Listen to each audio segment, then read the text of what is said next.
Good morning, good afternoon, good evening to wherever you are in the world. This is Dr. Amina Ali, and I welcome you to another event as sponsored by the Federation of International Gender and Human Rights and Harbor Heritage University, who brings you the first and only Institute of Higher Learning for Gender and Human Rights. Welcome today. As you see in front of you, we are talking about Fathers on Fire, and it seems like we get a great turnout on the live stream when we bring the male voice into the perspective. As you know, the Federation of International Gender and Human Rights works primarily, or 98% of our work is for women, women and children and women in crisis, but we have to, we would be truly wrong. I know we're biased, but we would be wrong if we didn't add the male voice into our conversation. And that is because we need the male voice. And as you know, here in the United States, tomorrow will be Father's Day officially. And for those of you that celebrate Father's Day around the world, we have Fathers on Fire, which is going to be a sound off on being a great dad. So what we did today is we did a little special thing. We did fathers and fathers to be on this panel to see the difference in what being a father means, what a father is, and then what a father does through the experience. So we're going to have three type of mindsets to this, but the idea is to bring the positive reaction to men who are supporting the family. And this is what we support. So it's not that we're all about women, as I get emails almost every day speaking about, oh, why don't you talk about men? Why don't you talk about men? Why don't you talk about men? It's not that we don't talk about men. Our mission is for women. But we have to bring in the positive aspect of men.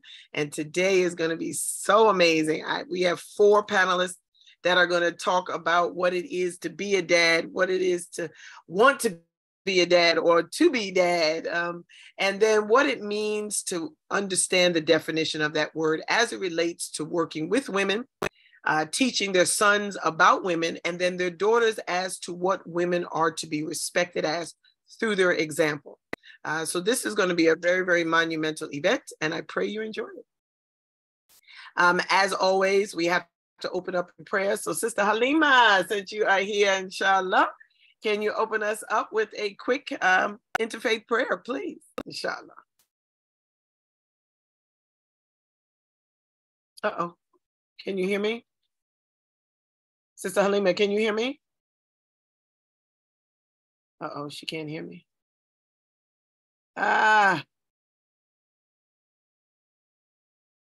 Nana Musa, can you unmute your mic and can you open us up in prayer, please, inshallah? Oh, we lost her. Okay. Thank you, Dr. Amina. Yes, it's nice joining you today. Yeah, good afternoon from Nigeria. So, Bismillahirrahmanirrahim. Alhamdulillah Rabbil Alamin Ar-Rahmanir-Rahim Maliki Yawmiddin Iyyaka na'budu wa iyyaka nasta'in. Ihdina siratal mustaqim siratal ladzina an'amta alaihim ghayril maghdubi alaihim waladdallin. Amen. May Allah guide us, protect us, and bless whatever we are going to do today and make it beneficial to each and every one of us, inshallah. Amen. Ameen, ameen, Allah, ameen. Thank you so very much. Thank you so very much.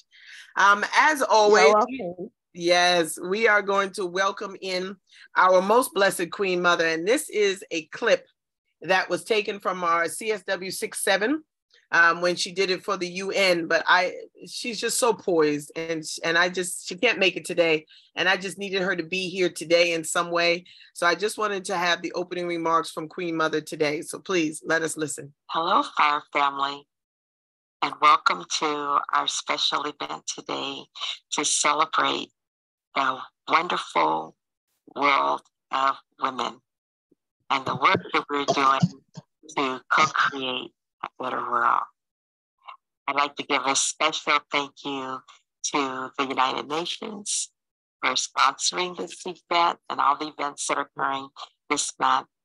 And I'd like to give a special heartfelt thank you to our fearless leader, Dr. Amina Ali, who actually dreamed and brought into fruition the Federation of International Gender and Human Rights, which we all refer to as FIGHR. And yes, we are on fire. I'm here today just to remind you what great work you're doing at a time when the great work is so needed and called for.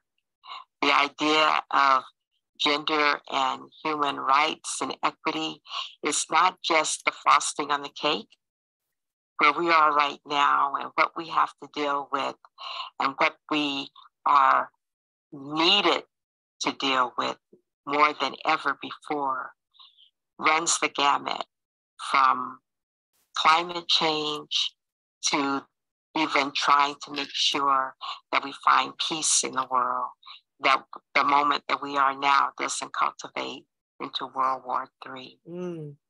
And so I appreciate, and the world appreciates, the work that you are doing to look inward and to look outward, to look at yourselves and look at each other, and to understand that we actually can break through those barriers, those things that separate us, and we could create unity, and we could work together with one heart, one mind, and one set of hands.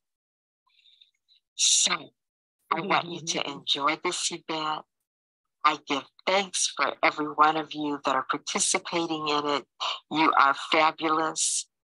All of you know that I am president of a fan club, and I am just so inspired and encouraged by the work that you're doing, by the passion that you bring, and by the hope that you bring and that you keep alive. So go right ahead and do what you're called to do, knowing that all is well. And when all is said and done, we are bringing a new world. We're carrying it. We're pregnant with possibilities, and it is being birthed as we speak.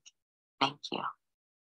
Ameen, ameen, ameen, Allahu ameen. Thank you so very much, Queen Mother. As always, I just needed a piece of her today. And as I mentioned, that was recorded for our CSW 6-7 back in March when we were beginning our week-long series of events that we had, and it was just chaotic, but she always seemed to just bring that ease, and I wanted to offer her to you today.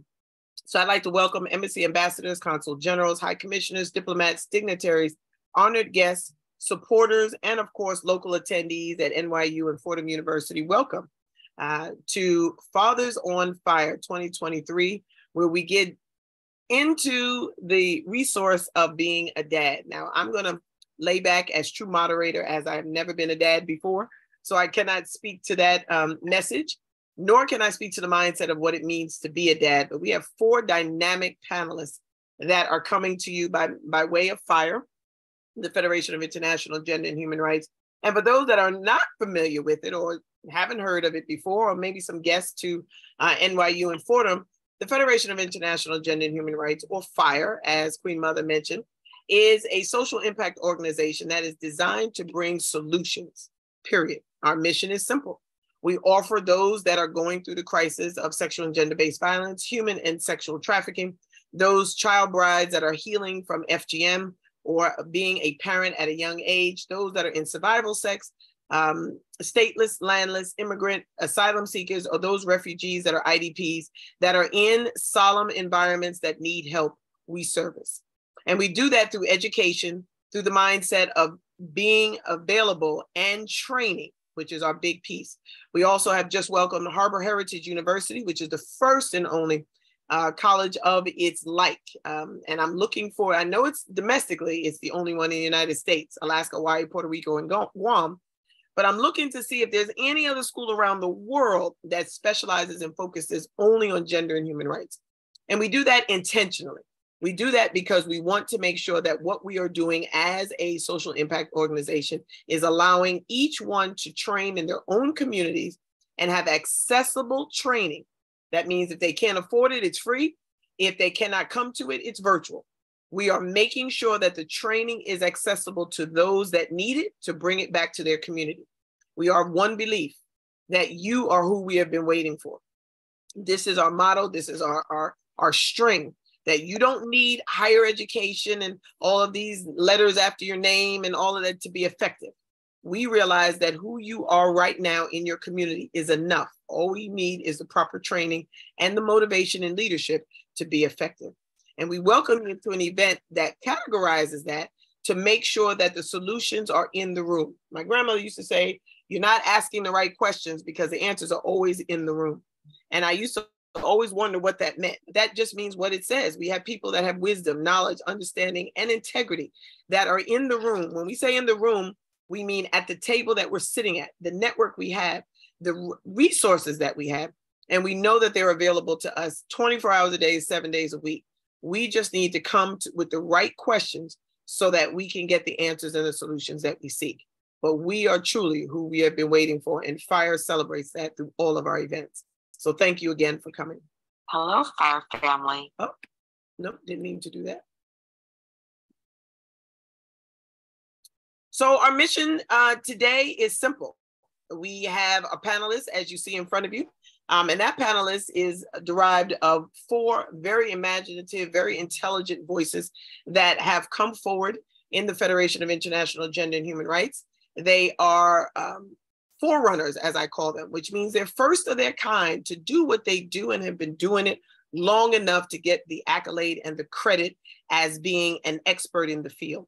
They all come with their varied experiences and their relevance in gender and human rights. And today we're going to celebrate them as dads. So they're going to take off that work helmet and they're going to put on that dad hat, and they're going to celebrate their voice as a dad or dad to be in the understanding of what dads are. And this is where we have each of the panelists answer a series of questions, and then we're going to ask them to give some gems at the end. And their message is going to be powerful, igniting, and I definitely know you're going to get a word of wisdom, especially if you are a parent or if you're becoming one. You'll definitely have the wisdom by the time you leave this room. So if you have a great cup of tea or you have your water like I do, please make sure that you sit back, relax, and enjoy the presentation.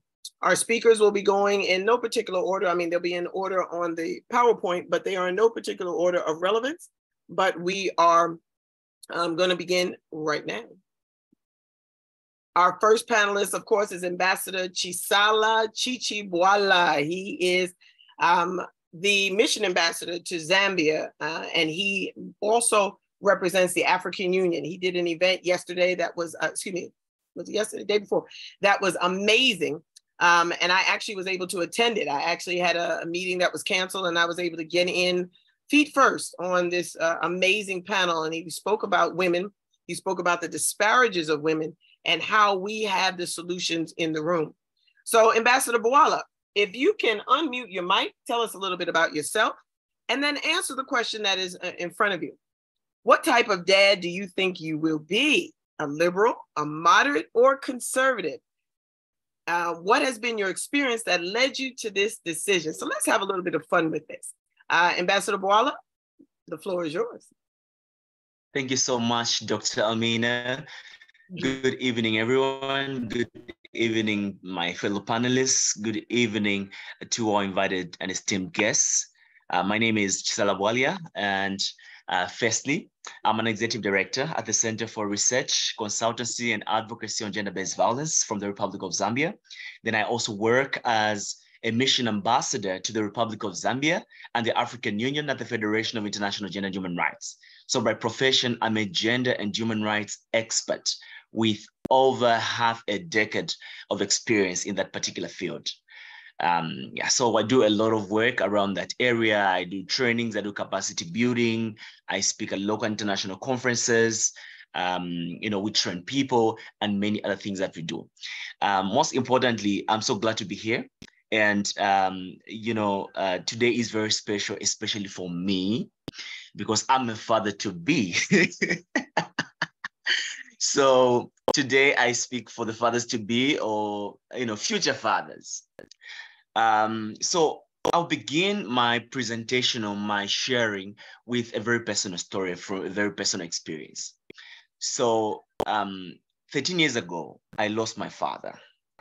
My father passed 13 years ago, and that was, for me, it was and it has been one of the darkest moments of my life, losing a father figure and not having, anyone to be there, you to look at them, anyone to hold your hand and say, I'm with my dad, that's my dad. You're with your friends at school, they're talking about their fathers, and there's no father there, you go to school, you see your friends, fathers pull up in cars, they bring the children to school, but you're just all by yourself. And for me, that was one of the most difficult times. But I would just love to share part of the most amazing times I shared with my father when he was alive. My dad, ladies and gentlemen, was a present father.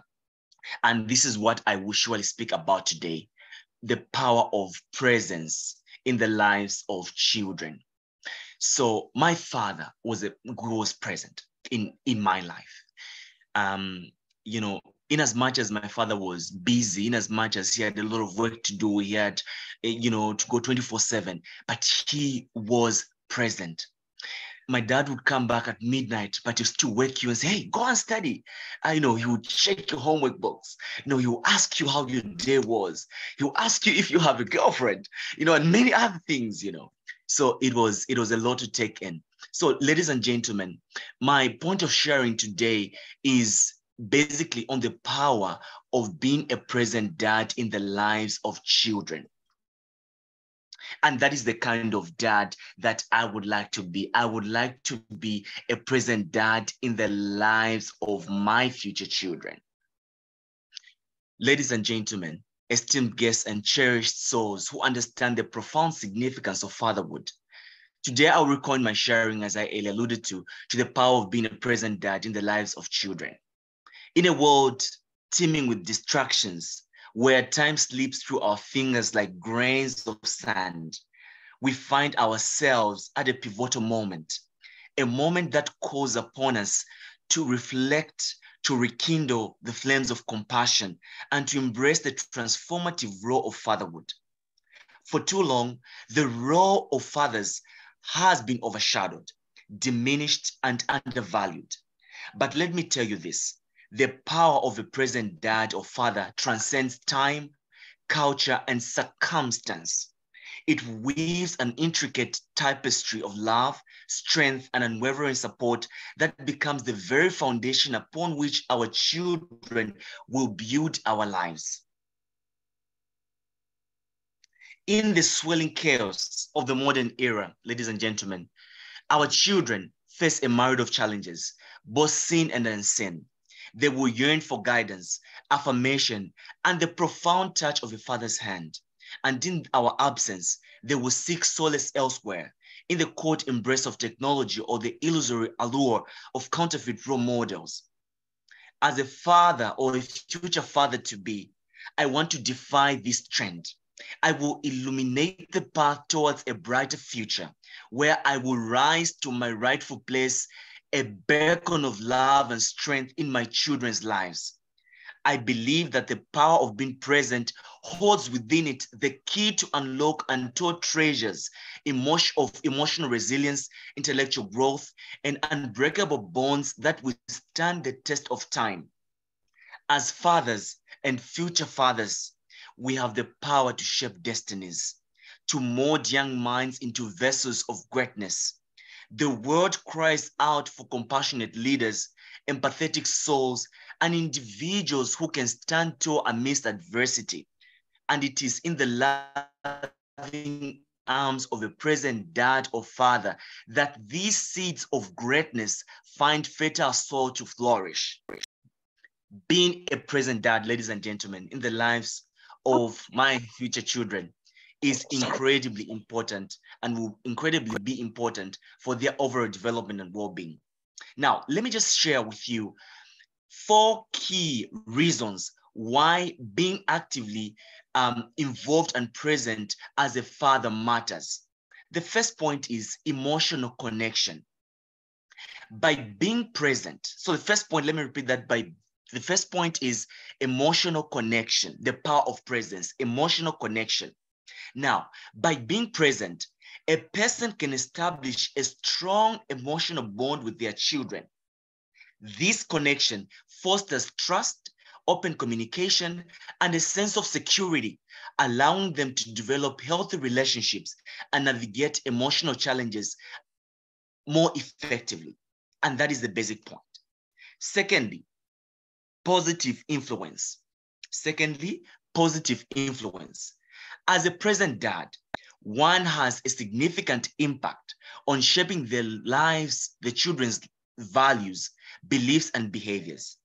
A dad's active involvement allows him to model positive qualities such as empathy, kindness, respect, and resilience, which they carry into their own lives. Third, self-esteem and confidence. Active fathers provide constant encouragement, support, and validation, which helps boost their children's self-esteem and confidence. Our involvement as fathers and future fathers-to-be will help our children to believe in their abilities, fostering a sense of empowerment and a strong foundation for their future success. And the last point is gender role remodeling or gender role modeling. Fathers or fathers-to-be have a unique opportunity to challenge traditional gender stereotypes and model equality in their households. By actively participating in caregiving, household chores, and demonstrating respect for all genders, one can teach their children the importance of equality and respect for everyone. And on this last point, the typical example I can give is this is the example of my late father. You know, sometimes you see my father be in the kitchen, he'll just say, hey, just go and play, go and rest. I'm going to prepare dinner for everyone. Sometimes you see my father doing dishes. Sometimes you see my father cleaning the house. Sometimes you see my father, watering the garden. And to some extent, we did not understand why he was doing that, but he was trying by all means possible to challenge traditional gender stereotypes that say that only women can cook, only women can sweep, only women can do dishes. And this is the kind of dad that I want to be. I want to be a present dad who will challenge these traditional gender stereotypes and model equality in my household so that my children will follow the right path. Ladies and gentlemen, I want you to remember that being a present dad doesn't necessarily mean being perfect or always available. It means making a conscious effort to prioritize and actively engage with your children, demonstrating your love, support, and commitment to their well-being. Your presence as a father is a gift that can shape their lives in profound ways. Remember that being a dad is a continuous learning process, and it's important to adapt and grow along with your children, bearing in mind that each child is unique, so being attentive and responsive to their individual needs is crucial. Ultimately, the type of dad I will become will be shaped by my own personality, values, and the specific circumstances of my family. By drawing from the positive experiences and lessons learned from my own upbringing, I can aim to be an inspirational and loving father figure to my future children. Now, in conclusion, to all the future fathers out there and the fathers-to-be, I would like to tell you that in the symphony of life, the voice of a present dad echoes through the ages, resonating with love, compassion, and unwavering dedication. Together, let us embrace this extraordinary power and ensure that every child in this world feels the gentle touch of the Father's love, strong, unyielding, and ever present. Thank you so much for attention. Thank you, Ambassador Bwala. I really appreciate that. You know, I'm a daddy's girl, and he's my first love. He was my first crush. He was the man that I was seeking in everybody that was dating in college. And I can honestly say that you have surmised quite a bit of who he was. He did cook. He did defy a lot of the stereotypes and roles, especially in the 60s and the 70s when it was only women that did that. He enjoyed cooking because he enjoyed being in the kitchen with his mother, and he lost his mother at a very early age. And he always wanted to cook like her as a way of always having her. And a lot of what you spoke about today really honed into that. He is still my number one supporter and fan, and really gives me a great boost and is, as Queen Mother said, the president of the fan club. So he was very, very on board with who I was. As an only child, of course, it wasn't anything else, anyone else to be with. But I think what I saw in that was that he could devote that time. Now, I'm not saying that, you know, families with multiple children, dads need to pick a favorite or anything, but I do say that I can appreciate being an only child, that he devoted that time. And I got that time from him. And he was a police officer by trade, so he was out weird hours of the night, but he would find time to pick me up from school and get that ice cream. And days that my mother was running late, he would pick me up and I wouldn't even know it. And he would pick me up from school and we'd go and get a treat. And then he would drop me back home and then he'd go back to work, you know? And it was one of those things that you really felt. And I thank you for giving that to me. I wrote down these points that you mentioned about being present. And I'm going to instill that in a lot of the counseling that I do. So thank you so very much for that. And I appreciate your insight today. It was very, very informative and very confirming. So thank you, Ambassador Bwala. Next, we have Dr. Andrew Ramjohn, and his question just tickled me when I was thinking about it. And I love who he is as a person, as a mentor, as someone that is very direct in what he is bringing to the table. And his voice is elevated in many circles, and today is no different. Dr. Ramjohn, if you could unmute your mic, tell us a little bit about yourself, and then answer this question. As the oldest father in this group, what can you say you wish you did differently, knowing what you know now? And this pertains to what you have given your children by example, by living example. What are some of the things you wish you could tweak or take back or maybe done better, you know, and give us that wisdom for some of us that are still budding in that vestige of being a parent. So thank you so very much for your time. Good morning, good afternoon, dear Excellency. You had to go and say the oldest father, didn't you? Oh my goodness. It's always a pleasure to be here, Excellency. And just a little bit about myself, as you asked. I've been, you know, a diplomat for about total probably 15 years, you know, in diplomacy and procedures, protocols, that sort of thing. Enjoyed it to the fullest. Always do, always will. I think I've been so ingrained into it now because of their strict policies and procedures of that. It's become like a part of my life. It's like being in military school, you know. Yeah. After you graduate, you still have that militant way, you know, it's very strict, you know, that sort of thing. But yeah, I still do. I've got some time on my hands a little bit, but I do not want to give up, you know, serving humanity, the good of, and the voice for gender equality and the voice of the woman, and that I don't think I'll ever stop that. I believe I believe I will never stop that. So much so, Excellency, I thank you actually for the opportunity for this topic, because it made me do something that probably needed doing for some time now. It's been a while since I reflected back, and when you gave me this topic, you know, I took pen and paper and I sat there, and the first thing I did was to reflect back, you know, on things I hadn't. You know, I thought these were things that just rolled out, you know, the way it was and what have you. So I jotted down a few notes. I won't be very long, but, you know, before I begin on what I should have done or could have done better or spent more time on, it's only 3 very small points.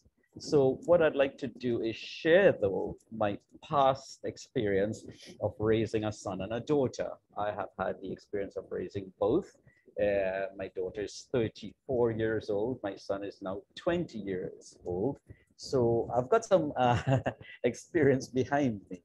So for the young fathers who are all expecting, for the fathers who are already fathers, they may want to reflect on some of these points. And this is why I just want to go back a little bit for the benefit of all, if I may please.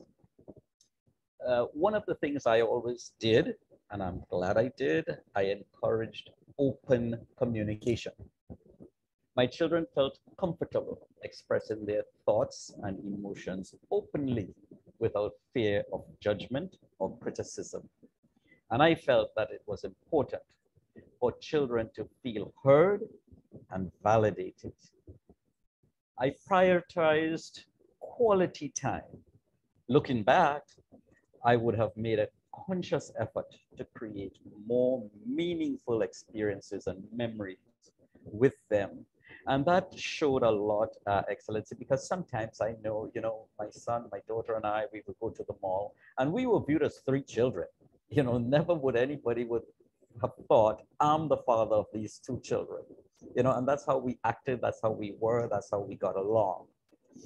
I prioritized quality over quantity, meaning that I made the most of time that I spent with my children by engaging in meaningful activities and being fully present, as my dear brother stated.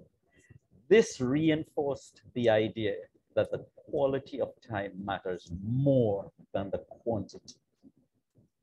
I demonstrated patience and understanding.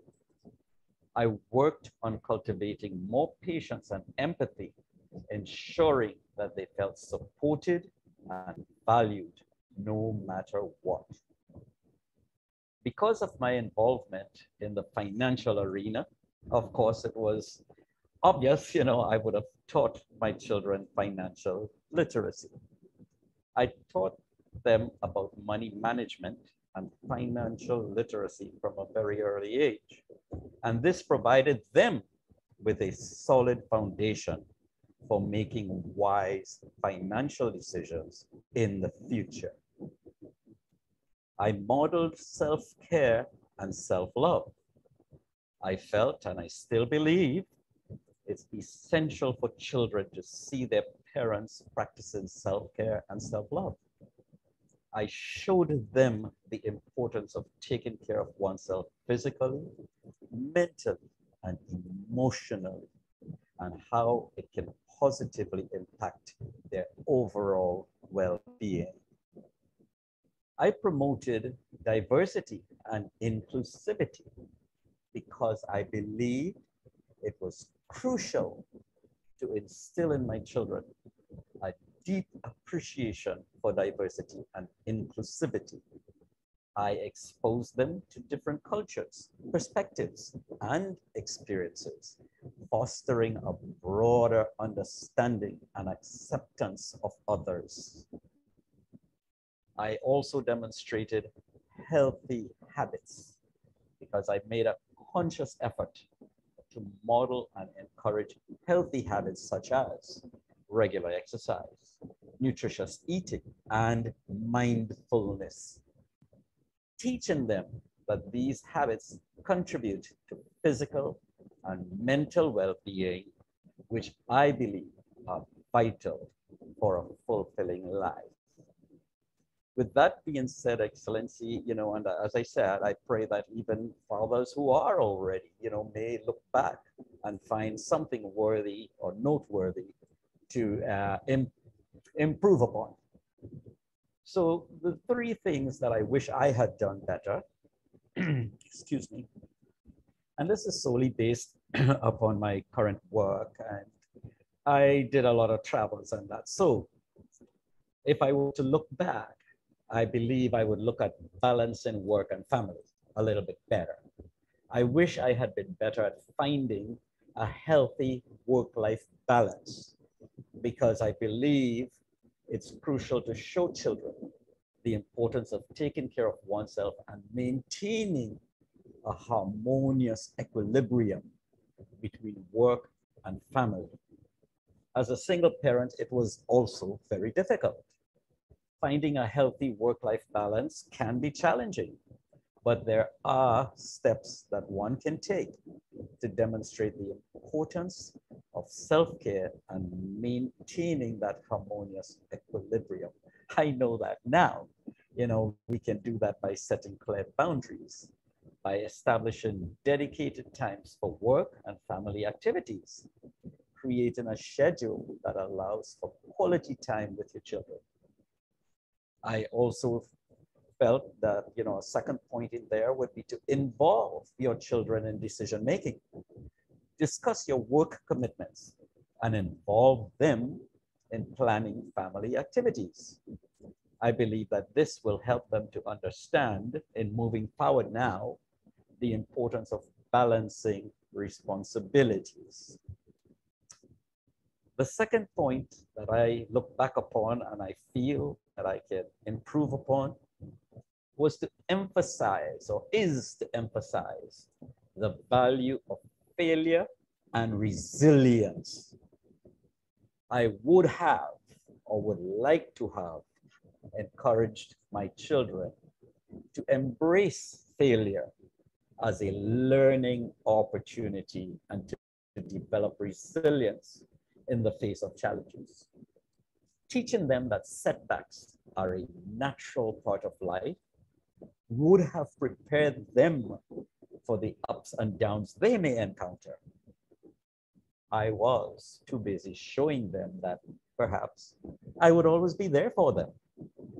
That's a big mistake. So I have learned there, and what I'm going to do now is to share my own failures with them, openly discussing my own experiences of setbacks and failures with my children, explain how I learned from those experiences and grew stronger as a result. I would further encourage risk-taking. I would encourage them to step out of their comfort zones and pursue new challenges.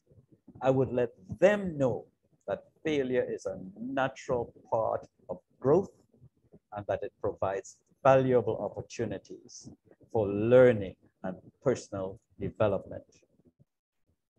In that same context, I would provide support and encouragement. I would be there for them when they face setbacks or failures. I would offer guidance, reassurance, and help them develop resilience by teaching them how to bounce back from disappointments. And number three, I wish more that I had taught them celebrate their individuality. Having a boy and a girl, I need more to focus that each child is unique with their own strengths, interests, and passions. I believe I should or could have focused on celebrating and nurturing their individualities, allowing them to explore their true selves and supporting them in pursuing their dreams. I would encourage exploration by providing opportunities for them to explore different interests and hobbies.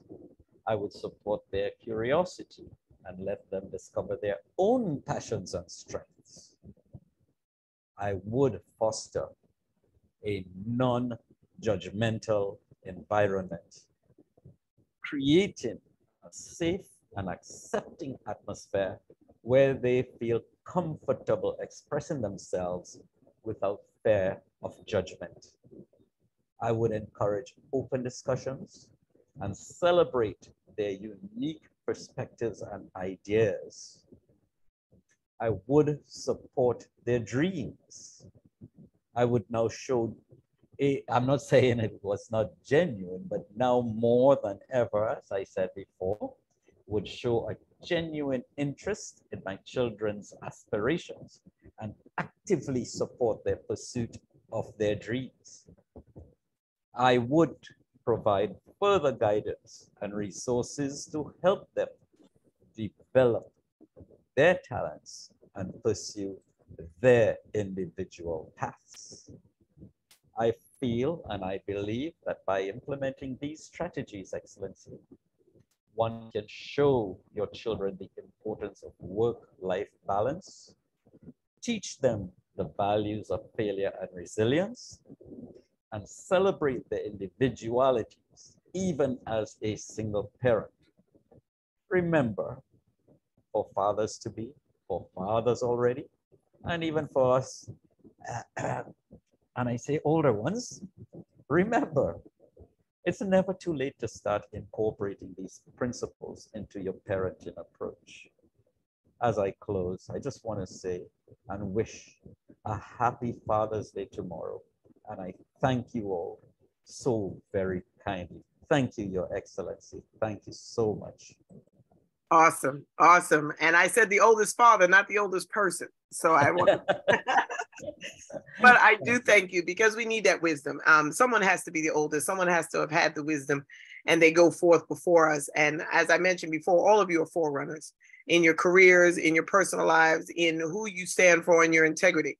So you have to have that resilience in other aspects of your life. So you being the oldest is not a bad thing. It actually gave us insight. And I wrote down equally as I did with Ambassador Bualia, I wrote down your strategies to doing so, because these are going to be posts that we put together for other male events, and those, especially those young men that are coming into fatherhood, those that aren't married yet, still in school, not even thinking about marriage. But these are little seeds that we can plant in them, and your strategies are going to work. It has to work. It's a timely manner of strategies that is necessary and needed. And it is definitely one that I recommend for everyone, mothers too. But because we are talking about the voice of fathers, this is where the seed is going to grow the deepest, because it is integral that we put it in the face of the voice of the father. So thank you so very much for today. Thank you again for this voice. And I appreciate all of the strategies that you gave to us today. It's good seeing you. Next, we have Ambassador Hussein Hamza, who is another father-to-be, but who has a great deal of energy right now because he just got married. So he is very, very exciting to listen to and to watch now. His energy and his zeal has always been integral. It is one that I have watched over the years and just been impressed with. Ambassador Hussein has done the most with what it is that he is given. He is a leader in his own right. He is a forerunner in what he has given in gender and human rights. And he is a great advocate for his tribe, his people, his community. And I am so honored to have him today. So Ambassador Hamza, if you can unmute your mic, tell us a little bit about yourself and answer this question for us. As a father-to-be and outside of your religion, what is a priority that you have for teaching your son and your daughter? And I use that because I'm asking, is there going to be a difference in how you raise the genders? So yours is more specific to how are you going to handle the genders if there is a difference? So thank you so very much, Your Excellency. The floor is yours. Thank you very much, Dr. Hamina Ali, for giving me the opportunity to be part of this wonderful discussion. And it's a pleasure for me to discuss on this very important topic. And I believe based on the discussion, it will help a lot of fathers to come towards dealing with their children. And I believe that my responsibility as a man is to, first of all, choose a righteous woman towards bringing my child. And also part of my priority as a father-to-be is to set myself and my children based upon material resources, educational background, and also experiences and value, because I believe the value is very, very important, because children really learn values by watching their parents. And for example, I assure that I practice what I preach, because it's good for a father to practice what is normally tell people towards his action. And I believe that living by my values will help my children a lot towards doing the right thing, because positive reinforcement of good behaviors help the behaviors to continue. And also explaining the consequences of lying is also an important step, because they need to know what happens when they lie and what happens if they tell the truth. And by doing so, we show them that it's always better to tell the truth, because teaching values to my children will take a responsible on the top of the value. And also, as soon as my children grow up, they will also learn to be dependable, also keep commitment and be accountable. Because if I do so, instill this on them, they will have a sense of responsibility from an early stage. And also, they will also have a harder time in the nearest future.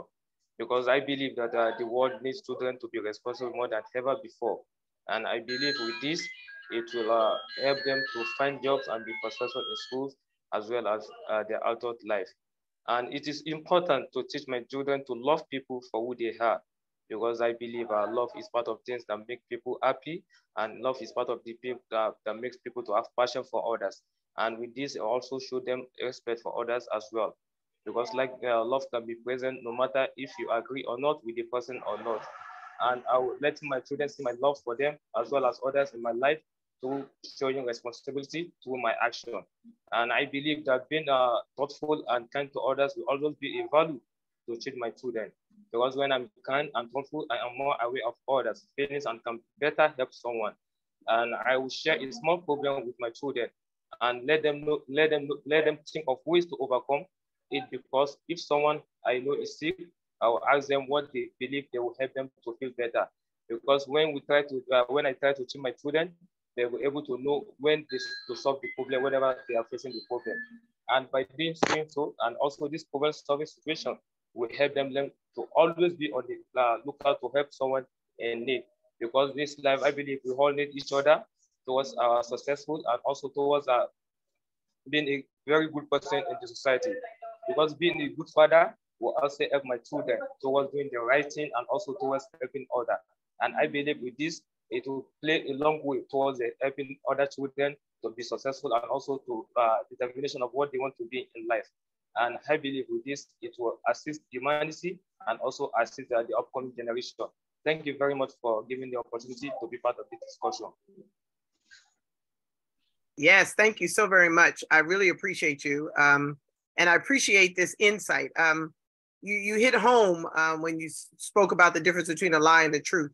And that is really good. Very, very poignant. That touched me because it allowed the child to know not only the consequences to every action, but the difference between the negative and the positive consequences. And that was really sufficient for me as a child. My father never hit me, like corporal punishment. Now, my mother, she used to pat my bottom often because I probably deserved it. But my dad always felt as though a man should never hit a woman. So even the spanking was offbeat for him because he said, that's me hitting a woman. So when he said that in a voice of, I don't want this to be how she learns her truth, that it's okay for a man to hit a woman. So this is where I come in with your statement about the lie and the truth, because a man will say, I'll never hit a woman, but he spanks his daughter.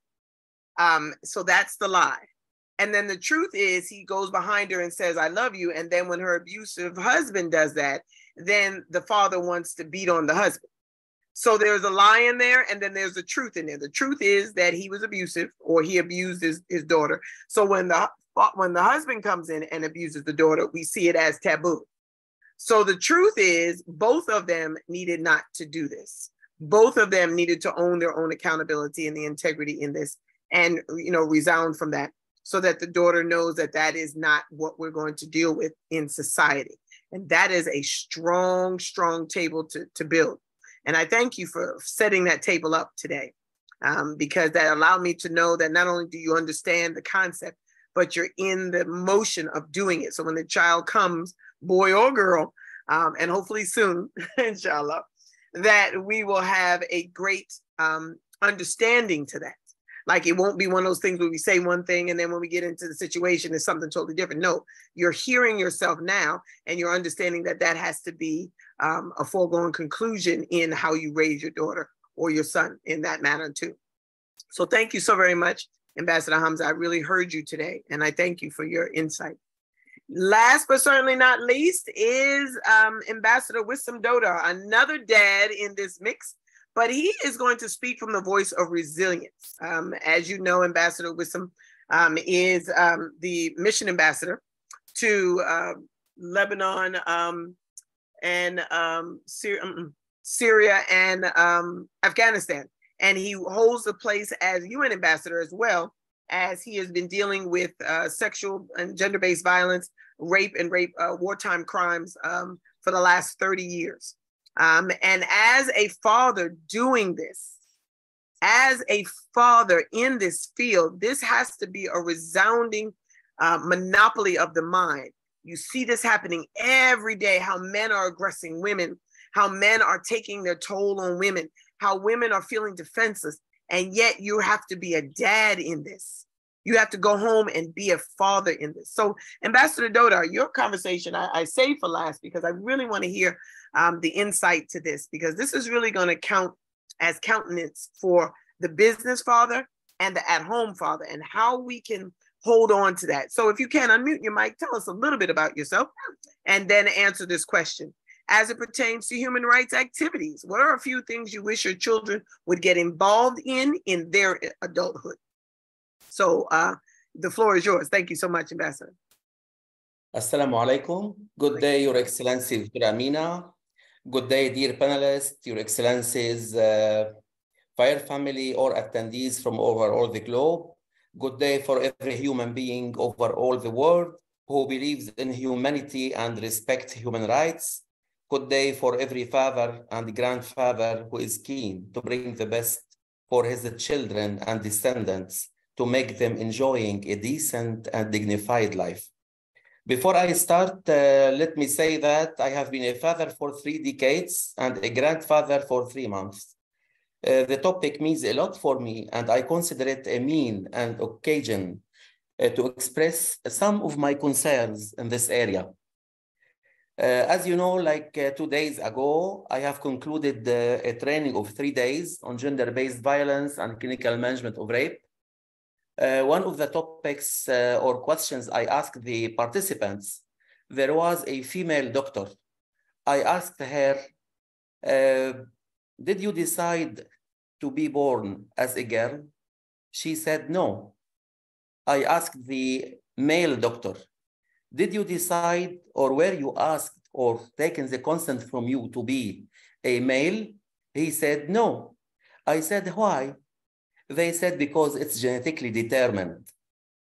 Then I asked the female doctors, did you see that in your country or your community or at university, have you ever met a doctor, a female doctor who is specializing or was specializing as a urologist?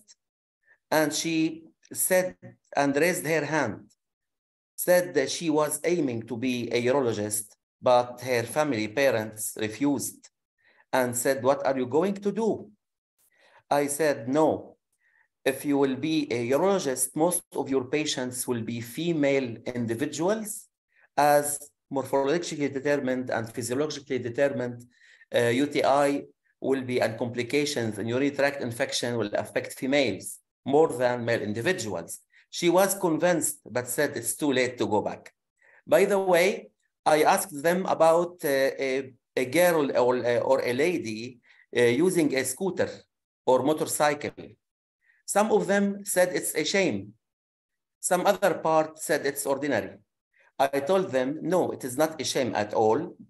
My only girl or daughter used to use and ride the motorcycle like 12 years ago when she was around 17 years old, in order to avoid congested public transportations and to reach her university on time. And she is still continuing this. And all of them clapped for my daughter and for every girl who will make the decisions by her own, and for parents who will encourage their children to make the correct decision. Actually, she was one of the very, very few girls who used to do that, like 12 or 13 years old. Back to our topic. As you all know that the United Nations had the Convention 1951 for refugees. United Nations also placed or provided the United Nations Convention on the Rights of Children that included around 54 rights. I would like my children to enjoy right number 7, or the right for name and nationality. Here I could name my children, but unfortunately I couldn't grant them a nationality. The right for nationality is a basic right for children and for everyone that I was deprived of, as I was born stateless and may die stateless, as Dad did, and many other of my people. This suffering is continuous since the year 1948 and is considered a shame on decision makers at all levels. Palestinians over all the world are deprived, those who fled their land in 1948 are deprived of getting a nationality or having an ID or a passport. All what we have in Lebanon is a laissez-passer, travel document issued by local government. We don't have a travel document that is named passport. And this is one of our human rights that we should enjoy. Children's right number 8, the right for nationality. Is the same. Unfortunately, I can't select a nationality when applying for a job. You know that there's a drop list and you have to choose one nationality of the list that is being seen in front of you. As all options don't match mine, which is Palestinian refugee of Lebanon. If I will select Palestinian, I can do that because I don't have the card, the identity card of the Palestinian Authority. Also, I can't select Lebanese as I don't have the Lebanese nationality. What I have to select is either stateless, if it's available, or not. If not, I have to select others. And this is also another point where my children will face as I faced. Children's right number 11, protection from kidnapping. As a trainer on this topic, I cared for my children and trained them how to protect themselves when their parents are away from them. I will be keen that my son will apply the same to protect his daughter and coming kids. It's important to encourage children to share their thoughts freely, thus enjoying children's right number 13. In addition to the above, I would like my children to enjoy their rights to speak out and express opinions, as well as rights to equality, health, education, and a clean environment, a safe place to live, and protection from all kinds of harm, including but not limited to protection from violence, sexual abuse, exploitation, and the right for non-discrimination, and the protection from all forms of abuse. Also, I will be keen to make them advocate to protect themselves from war, as we experience several wars in this country, to receive their rights as refugees, also to receive their rights as refugees, refugee children. I would like my children to advocate for their rights and to know well what their rights are. I need them to be brave, real, and not to be suppressed or inhibited of doing or saying what they find right and appropriate. Thank you, Your Excellency, and thank you all for bearing with me and with my concerns, and thank you all for everything.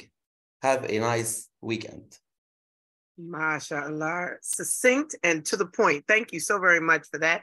I really appreciate, and I definitely appreciate the insights to the data that you supplied as far as the children's human rights. Many people don't think of that there are in place human rights that we are abridging and that we are just throwing to the side because we don't have that in front of us. We don't see that as our Bill of Rights, our Declaration, our Constitution. We just see that as an amendment to something that just so happens to include children. But these are inalienable rights of our children that we are not taking seriously. So thank you so very much. And that showed the power of the business hat to the dad hat, how you're taking it over. But what really pulled me is that international piece of not being able to give your child that land, that nationality. And that really pulled at me a little bit, because so many times we want to claim, I'm, Dr. Mina, I'm from New York, or if I'm around people that are close, I'm Dr. Mina, I'm Gambian. And I say that because that's the land that my people are from. And I use that as my point of connection, because most people hear me and think that I'm just born and bred in New York. And there is nothing about me that's other than right here in the United States. But there is a piece that I can go to. There is a piece of land that I can go to and claim it as my own. And to hear you say that, especially after all these years of working with the UN and working in this peace accord, and for women especially, that really pulled on me. That really put, thank you, Nana Musa. You really pulled on that and really mentioned that, that the rights of children needs to be in our forefront. And as dads, especially as fervent fathers, you have that right to uphold that. And you need to do that. The fathers to be, of course, they're going to come into this hard charge, and the rights are going to be just as formidable as getting their bottle of milk. But I think when we get to that age of them growing up, we tend to see them as different beings, but they still have those rights. And they still have those rights to be able to be focused on and seen. So I thank you for bringing that up. And I thank you immensely for having that conversation. So thank you again. I really appreciate it. We are going to go to the live stream, but I was told that the live stream is down for NYU. They had a network problem and it's down for NYU. And Fordham's questions are not being seen for some reason. I tell you, when it rains, it pours. So what we're going to do is we're going to go straight to the gems. And in the interest of time, we're going to go to the gems. And what I will do is send the questions to each of the men respectively. Some of them were directed at each father. And I know Brendan said that there's some that's going to be directed to Ambassador Dodar as we speak, because some of them were asking about the Lebanese peace. So I will just send them to each of you respectively, and we'll just go to the gems. And we're going to close off in this order. So Ambassador Bwala, then Ambassador Dodar, Ambassador Ramjan, and then Ambassador Hamza. Please give us like 2 seconds of a gem, something to leave to new dads, some formidable peace to those that are going to become dads, and those things that you want to cherish. So Ambassador Bwala, can you go first? Give us some gems and close us out, please. Thank you so much, Dr. Amina. So my last gem is, you know, in the 21st century, or in this modern era, the technological era, there are a lot of things that are happening. There are a lot of people that have children. There are a lot of fathers out there who do not necessarily have time for their children, because they're busy, and now their children are making gadgets, phones, laptops to be their companions, because they don't have anyone to sit with them, to encourage them, to pray with them, to show them the right way to go. So to the future fathers out there and the fathers out there, let us engage the power of presence. Let us be present in the lives of our children. When we're having these children, we need to plan for them. As we plan for them, we have to be present in their lives so that you can be in each and every season of their lives, in spring, in winter, in whatever season, we have to be present. So I believe that the power of presence to the future dads out there and the dads who are here is actually very, very important and should be embraced. Thank you so much. Thank you, Ambassador Bwala. I agree. I agree 310%. If you're not there, if you're not present in their lives, they will find a substitute, and it may not be you. So I agree tremendously in that. Also, Ambassador Dodar. Thank you, Dr. Amina. My advice for every father is to make sure that their children will be well aware about their protection and about their rights, and let them decide by themselves what is appropriate for themselves to go for. Don't impose decisions for their future. Don't impose their way in life. Let them decide for their future, as long as you pave the way by raising the awareness regarding protection, regarding what is good for them, what is not good for them. And from there on, let them decide for themselves freely, without experiencing some inhibition or control to make them taking some choices that they are not fine with. Thank you. Absolutely. Absolutely. Thank you so very much, Ambassador Dodar. Ambassador Ramjan, you're next. Excuse me. Thank you, Excellency. I just want to leave everyone with this, that fathers are pillars of love and strength, nurturing hearts that shape our lives, equal partners in raising tomorrow's leaders. Their presence fuels dreams and ignites endless possibilities. So let's all celebrate their unwavering commitment and cherish the bonds that guide us for a world where every child thrives and are embraced by a father's embrace. Thank you kindly, Excellency. Thank you. Thank you, Ambassador. I really appreciate that. And finally, Ambassador Hamza, give us a gem for the fathers-to-be, please. Okay, thank you, Your Excellency. I believe it's part of our responsibility to show a good example to our children, because our children need to learn a positive thing from us, because our actions also have a lot of positive impact on our children, because they learn from what we normally do at home and they learn from what we normally do in the public. I believe when we try to put a positive action in our attitude and belief, they will be able to learn good deeds from us. They will be able to know, and also they will be able to learn what is right from us, because we are supposed to serve as a good example to our children. I believe with this, it will help our society to move further and to bring a better society for humanity. Thank you very much. Yes, thank you so very much. I really appreciate that. Thank you all. I really appreciate this conference. It was truly, truly worth it. For those of you that joined us today, I want to thank all of our panelists, specifically those voices that gave us being present, our strategies, opening up a diplomatic view of it, and of course, being humble to who you are in telling the truth and understanding the lie that is being taught. So I thank the panelists for giving those insights. I wrote them down. I promise you, you will hear them again. And I promise you there will be other events that will come from this, because this is an integral point that we need to put into society. And this is something that definitely can teach others. NYU students attending from the education department, sorry we couldn't get your questions in. Sorry, but I did want to put it on record that we do recognize you and appreciate it. Those Fordham students that was attending from the psychology and social work discipline, thank you again for coming through. Sorry we couldn't get your questions in. Professor Turner, Professor Knight, who sets this up each and every time and keeps the kids in attendance from each of the programs, thank you. I really, really appreciate you. You have been supportive of FIGHR for years, and I thank you so very much.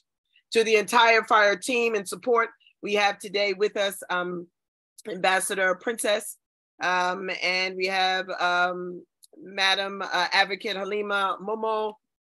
We have Madam Nana Musa. And of course, we have Tasiu Sirajo, who is the very last peer mental health advocate that just graduated, and he's going to be serving his community very, very well as a mental health advocate. So thank you so very much. And for all of those that support our program and mission, God bless you. Thank you for attending this event. Please know that this event is recorded, as you know. The link will be provided once the interns give us the go ahead to send out the link, and I will definitely send it to you. So please ask for it. Those of you, the panelists will get it, and they also have a token of our thank you that should be in your mailbox now. So thank you all very much for attending, and thank you again for making the difference in the voice of men. God bless you all. Be well.